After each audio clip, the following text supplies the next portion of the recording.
Hello, everybody, and welcome back to a brand new episode of the F1 2021 and My Driver Career Mode. Hope you're all having a great day today. We're coming off of our first DNF of the season in France due to an engine failure, which was very unfortunate to say the least. Our first DNF with the Aston Martin Racing Team. Coming up on the first racetrack that we ever had a mechanical failure at last season with Haas, the Austrian GP, in which I'm sure is going to be one of the craziest races of the season. Last time we came here with Haas, it was very crazy, but of course we DNF'd in like the first half of that race, and even before then, it was unreal. So hopefully we can make it to the end of this race. That's the main goal here today in Austria, and hopefully it lives up to the hype that it's been building up to be throughout this whole season, which has been a relatively calm season so far, other than the championship battle. Mercedes has really been struggling lately, not with speed. Mercedes has had tremendous speed, but they've had mistakes. They've had their teammates come together. They've had pit stop errors, strategy errors, and that's put them behind Red Bull and Max Verstappen and even Sergio Perez coming into today for the Austrian GP. So we come through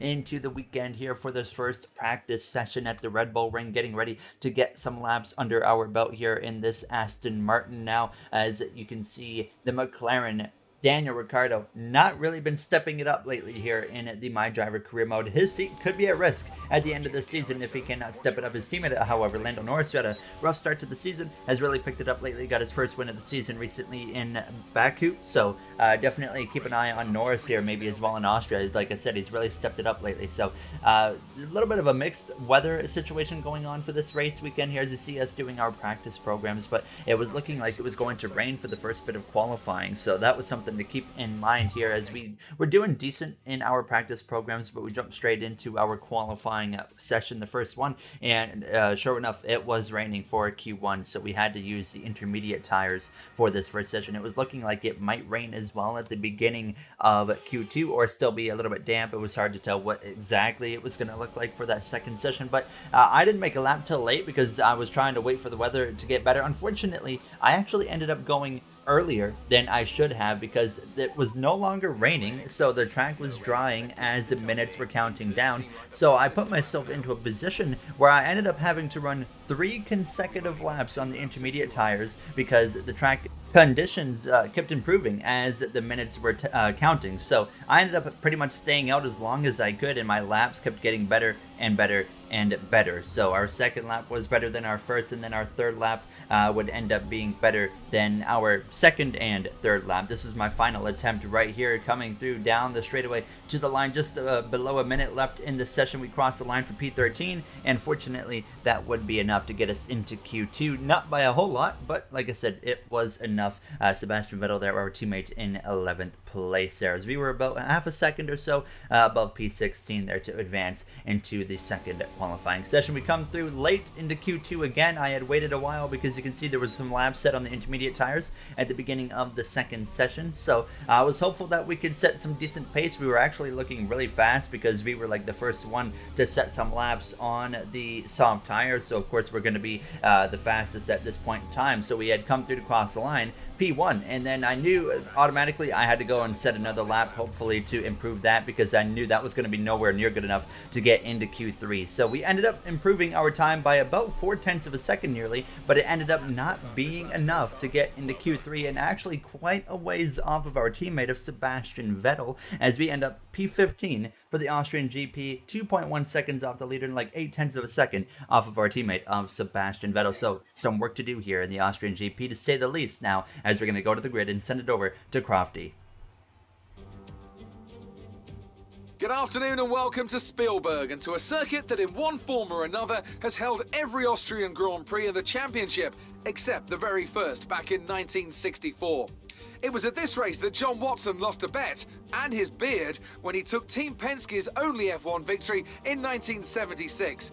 If anything, the stakes are even higher today, with 25 points available for victory and a crucial advantage in the championship fight. The Spielberg circuit then is situated 700 meters above sea level, with just 10 corners making up one of the shortest laps of the season.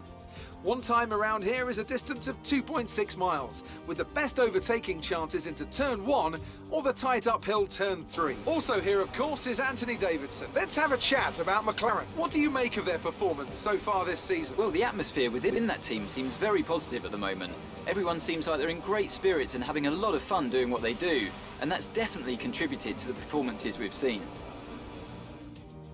Off the back of a fantastic qualifying session, it's time to see how our starting grid looks for today's race. Max Verstappen put in a fantastic lap yesterday, and he starts from pole position, and Valtteri Bottas will line up alongside. Moving on to the rest of the grid, we have Hamilton, Norris, Sergio Perez and Ricciardo, Leclerc, Sainz, Tsunoda and George Russell, Ocon, Vettel, Antonio Giovinazzi, the rookie, Joe, Ireland, Nicholas Latifi and Mick Schumacher.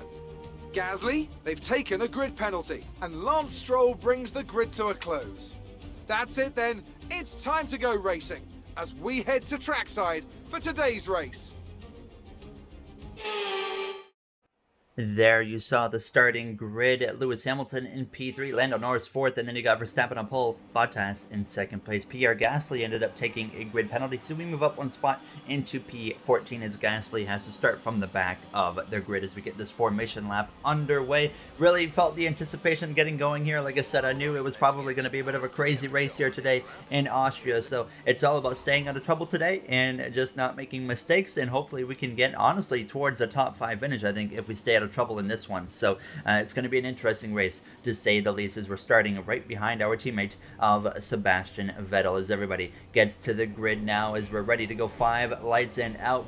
Verstappen, Bottas on the front row here, ready to go green. It's lights out and we are going here from Austria now as it's a solid start from Verstappen. He's under attack though from Bottas down into turns 1. Who's going to get through there first? It's going to be Verstappen now 3 wide in the background there. Carlos Sainz immediately I could see he made some contact with, I believe that was Daniel Ricciardo. He might have picked up some wing damage there in the mix. It looks like he might have damaged that left side pod on his front wing already, so we're already going to have maybe a little bit of an issue there as the 2 Mercedes drivers up in front of us are side by side, with Verstappen long out in front already driving away here. So I was now side by side with one of the Alfa Romeos here. As you see Verstappen, he was comfortably ahead already. The 2 Mercedes still going at it. Who's it going to be, Hamilton or Bottas? There you see on the right hand side, it's actually going to be Valtteri Bottas holding on to that 2nd position over his teammate of Lewis Hamilton. Now you see Carlos Sainz having a lot of issues. His teammate of Charles Leclerc goes by in the Ferrari. He's got George Russell right on his gearbox now as we head towards this 3rd sector. Not the start the Ferrari driver was looking for as we head down towards the penultimate corner. You see Lando Norris trying to make a move there as Carlos Sainz will be coming into the pit lane right here, and we've had a crash already in the penultimate turn. It's going to be Esteban Ocon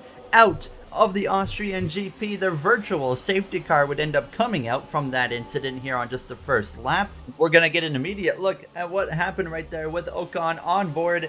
First of all, with George Russell, you see right in front of him, Sainz pulls out to pit, and then Ocon just turns into him. A typical thing we've seen in Austria, and it's incredible that Codemasters have not actually fixed this issue yet. So Carlos Sainz, at the end of the 1st lap, he's coming in, putting on a brand new front wing here on just the 2nd lap of 36. So, of course, the virtual safety car would come to an end a lap later, and we would be back underway from P13. So a bit of a wild start to the race, just like we kind of were anticipating here, as we got Sebastian Vettel, our Aston Martin teammate, there up the road in front of us over a second ahead.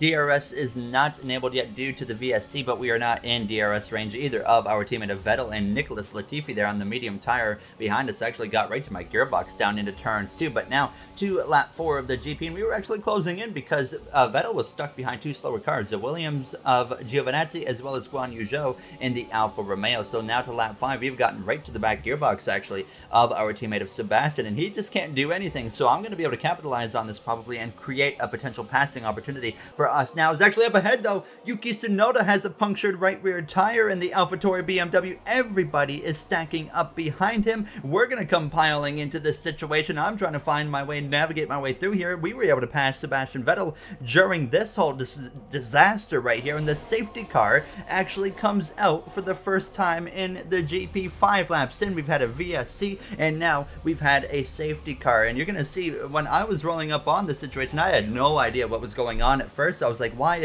do we have a AlphaTauri just slamming on the brakes? And then I see it. He's got a punctured right rear tire, and we were able to gain a spot there over Sebastian Vettel, and then the safety car would come out. So we would get grouped back up here now on lap 7, getting ready to resume racing here within the coming laps now, as right now it was the Red Bull duo of Verstappen and Perez leading the way in what has been an interesting start to this race so far. Now, at the end of lap 8, though, we would get back underway. So now our teammate of Sebastian behind us instead of in front of us, and Giovinazzi, the first car in front of us there on that medium compound tire in the Williams. Some grip loss right there through turns 1. I really struggled with turn 1 specifically here in this GP for some reason now, as that would give a bit of a gap between Giovinazzi and myself. And now Sebastian actually was under attack from Pierre Gasly behind us into turn 2. Now as I saw that proximity radar glow up red, and I thought we were about to get run into the back of, Gasly would end up though ahead of Vettel. At the end of lap 9 though, Verstappen and Perez both decide they're going to pit at the same time, and they're nowhere near far enough apart to do the double stack. So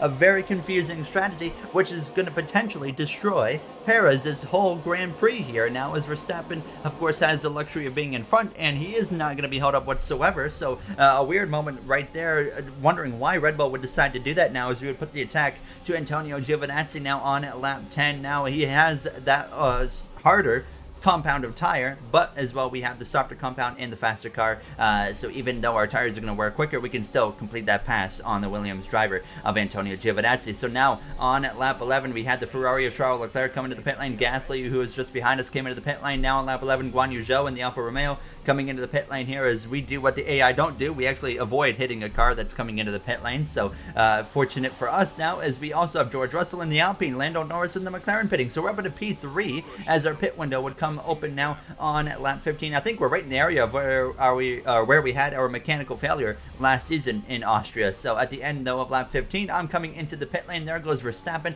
and Carlos Sainz is going to follow him, and you can see that Perez is nowhere near Max Verstappen. Lewis Hamilton onto the pit lane as well, probably going to put on the medium compound of tire.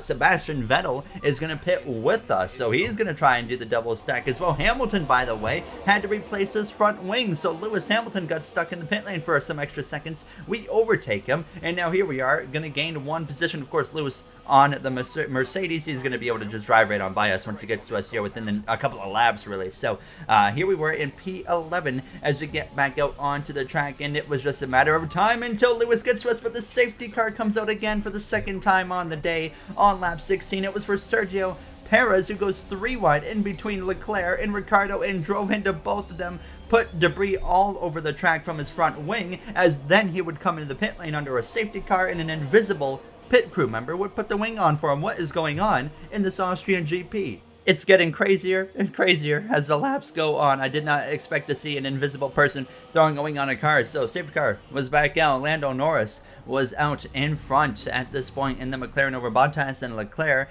George Russell in 4th place as we were getting ready to get back underway now on lap 20. So we get back going in front of Lewis Hamilton. Now there's already trouble behind us. Perez is pulling off the circuit. He is out. He has had a mechanical failure just moments after he brought out the safety car for a few laps prior, and as that was happening, Hamilton was actually able to get up my right-hand side out of turns 1 and make a pass here, as we knew that was coming. Actually, it happened a lot earlier than I was expecting, but no safety car for Perez being out of the way off the side of the track now as we came through a little bit later. On lap 20, more trouble behind us. Nicholas Latifi in the Williams now blowing an engine, and that's a mechanical failure for him. He is going to be out of this race. This time it brings out the safety car again, the 3rd safety car on the day here in Austria. 21 laps into this GP, we've had 3 safety cars and 1 VSC. Lando Norris would decide to pit from the lead under the safety car, and that would leave Valtteri Bottas, Charles Leclerc, and George Russell your podium, with Verstappen in 4th place. So here we were now in 9th place for another restart on the day. So like I said, 3 safety cars, 1 virtual safety car, and now here we are still finding ourselves down in 9th place. That was a little bit unfortunate. We've had such a wild race here in Austria that we are still down in 9th place. So Giovinazzi now behind us has the soft compound tires. So Williams has made some legitimate upgrades recently, so I didn't know if they were going to be able to put the attack to us, but now Ricciardo's putting the attack to him. They take me 3 wide into turn 2. That pushes me wide off the track because I got hit by Giovinazzi. I was not pleased with this This has been such a crazy race. I've been doing what I can to stay out of trouble, and then these guys forced me into an awkward situation. I really pushed Ricciardo all the way to the right side of the track. He makes contact with the Williams. I just decide I'm pushing him wide. I said, get out of my way, Antonio. I'm coming through. So we get back up into P10. The frustration's building at this point. We can't have any more than 5 green flag laps, it feels like, at this point in the GP. Nearly a mess in front of us there. Somebody's coming into the pit lane, and now a huge mess behind us. Our teammate of Sebastian Vettel is out of the GP. He has crashed coming towards the pit lane. A bunch of cars were all together right there, and he is out. There you see his onboard. He got cut off right there by the Haas, and he's taken 3 wide in the middle and runs into the back of another Haas. And wow, unbelievable right there for Vettel. And no safety car this time. F1 finally said, you know what, we're done throwing safety cars. And all of a sudden, everybody, half the grid comes into the pit lane. And you see Guan Yu Zhou get stuck behind the 2 Haas cars of Stroll, as well as Mick Schumacher, who are all coming into the pit lane. And next thing you know, I find myself in 6th place after this had happened. Lando Norris was behind myself as I nearly wrecked myself there into the left-hander, but Lando Norris was running me down very quick. Hamilton comes into the pit lane as I got way too close for comfort there, avoiding him, but fortunately we did not run into him. And now there was only a little bit over 10 laps to go in the Austrian GP, and we're up into 5th place, and then Lando Norris would actually be able to come through and pass us. I said, you know what, if we just stay out of trouble today, I think we can get close to a top 5 finish. Well, here we are, P6 on the gearbox of Lando Norris for P5. So now all it is about trying to stay within DRS range of these guys. If we can do that, we can probably hold it for the remainder of this race. Daniel Ricciardo was now putting the fight to Carlos Sainz. He would pass him out of turns 2 on lap 27, 10 laps to go in the Austrian GP, and now Lando is attacking Carlos Sainz. But now that they were able to get clear of Carlos Sainz, they would decide to attack each other. Lando Norris in turn 2, lap 28, up the inside of Daniel Ricciardo. They actually bang wheels a little bit right there, the McLaren duo scrapping it out. Ricciardo, I'd mentioned at the beginning of the episode, hasn't had the best season so far and could be at risk of losing his seat if he doesn't step it up, and now he is fighting for his life against his teammate of Lando Norris, who's already run a GP this season at Azerbaijan there at Baku. So here we are, myself and Sainz, enjoying the view of these two scrapping it out. Who's going to back out? None of them. They're going to continue side by side. Zach Brown has to be loving what he's seeing because they're keeping it clean at the same time, and at the same time putting on a brilliant show here in Austria. Now is myself and Carlos absolutely adoring what we're seeing right now because it's bringing both of us into the fight now as they come together again in the penultimate turn, and that's going to keep Ricciardo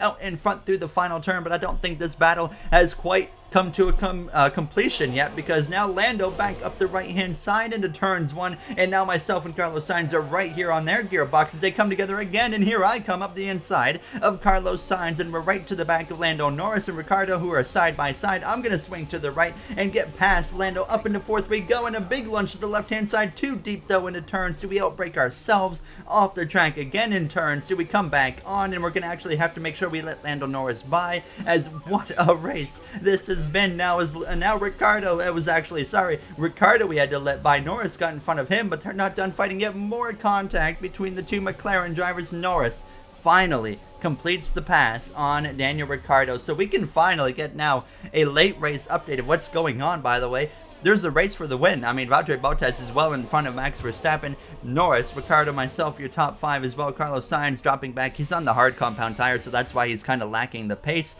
Gasly in 8th, George Russell in 9th, Callum Ilott in P10. Lewis Hamilton once again having a miserable day, and we were talking about Mercedes having their issues, and it's not because of speed, it's because of mistakes, and this is exactly what's happening for them again today. So only 16 cars left running at this point, and now fortunately I was staying close enough to the McLarens to be within DRS range each lap, and that was the only thing keeping me in the mix. So I'm trying to push Ricciardo into position where he can attack Norris, so then I could capitalize on both of them fighting each other. So we were closing in already on the final lap of this GP.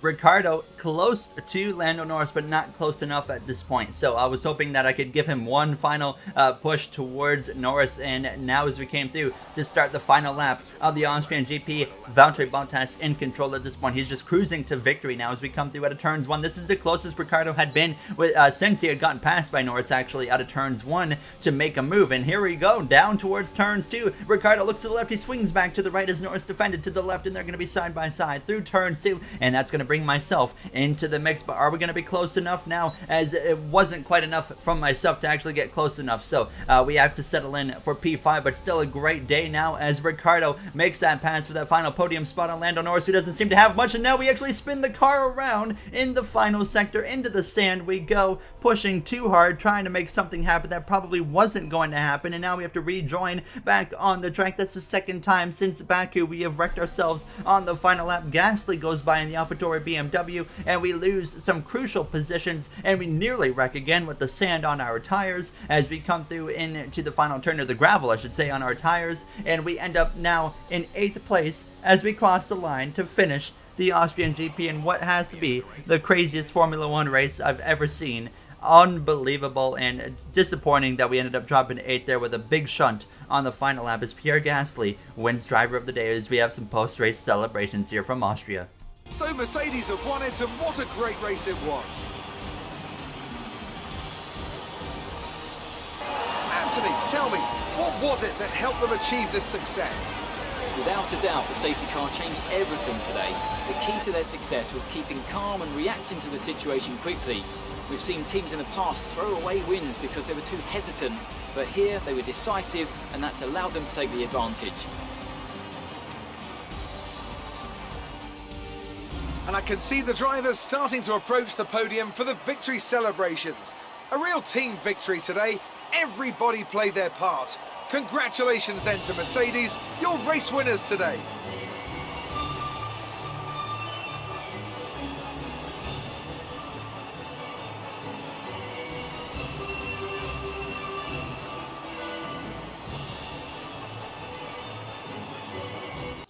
What a race. I don't know how to describe that. That was unbelievable. Bottas with the victory, which allows him to close in a little bit on the championship leader of Max Verstappen. Hamilton ended up passing Ilott there to get 1 point before the race had come to a close. Not going to help him, of course, a whole lot. There you see Bottas up into 2nd place. And I was talking about Ricardo not having a great season. Well, he's actually 3rd in the standings. It just seems like he's not having a great season, I guess. So there you see Schumacher at the bottom of the grid. So unfortunately, we DNF last episode, and Sebastian DNF this episode. Aston Martin still P6 in the constructors standings. So unbelievable episode here in Austria. We of course are going to try and make some more upgrades to this car. We have the British GP coming up next, and we actually have a good chunk of potential upgrades coming to our car for the British GP. So that's going to be an opportunity. I believe we have Hungary coming up after the British GP. So some good tracks to look forward to here. Yes, we do. It's Britain, Hungary, and then Belgium, and then the Netherlands at Zandvoort. So 4 races that are going to be very interesting. Then we have Italy, where we really struggled at last season, surprisingly, at a track that's one of the easiest in the game. So it'll be interesting to see how we do over these next few races. We have a new rival, by the way, of Lance Stroll. But as always, if you guys enjoyed, you know what to do. I'd like to thank you all for taking the time of your day for watching this episode. And I'll see you guys all on the next one for the British GP. Have a great day, everybody.